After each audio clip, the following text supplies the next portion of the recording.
ముందుగా అందరికీ శ్రీరామనవమి శుభాకాంక్షలు. కస్టమర్ దేవుళ్లకు, ఏజెంట్ మిత్రులకు అందరికీ శ్రీరామనవమి శుభాకాంక్షలండి.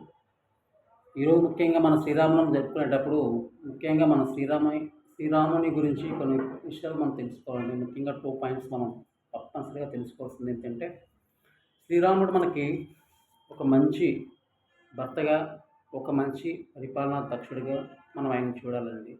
ఎందుకంటే ఈరోజు మనం ప్రతి విషయంలో ఉదహరిస్తుంటే ఏమనంటే, శ్రీరాముడు లాంటి భర్త కావాలని, రామరాజ్యం లాంటి రాజ్యం కావాలని చెప్పేసి మనం అందరం కూడా మాట్లాడుకుంటూ ఉంటాం. అంటే దాని వెనక చాలా స్టోరీ ఉందండి.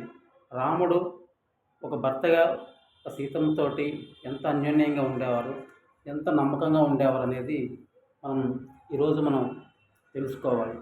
బ్రీఫ్గా నేను చెప్పేది ఏంటంటే, ఉంటే శ్రీరాములాగా ఉండాలి.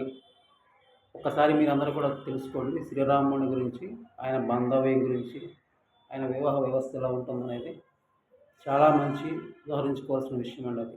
అలాగే ఆయన పరిపాలన దక్షత గురించి, ఈరోజు ఎవరు ఎక్కడ ఏ పార్టీ పరిపాలన చేసినప్పటికీ కూడా ఆయనకు సంబంధించి ఎవరైనా సరే రామరాజ్యంలా ఉండాలి, రామరాజ్యాన్ని కోరుకుంటూ ఉంటారనమాట. సో అలాగే ఈరోజు ఈ 2 విషయాల్లో ఆయన మనం ఆదర్శంగా తీసుకొని చాలా ముందుకి నడవాలి. మన జీవితాల్లో ముఖ్యంగా కుటుంబ వ్యవస్థలన్నీ కూడా ఈరోజు చిన్న భిన్నం అయిపోతున్న పరిస్థితుల్లో తప్పనిసరిగా శ్రీరామచంద్రునికి సంబంధించిన వివాహంలో, ఆ వివాహ దాంపత్య బంధంలో ఎలాంటి ఉన్నాయో అందరూ కూడా మీరు తెలుసుకోవాలని ఆకాంక్షిస్తూ మీ కృష్ణ.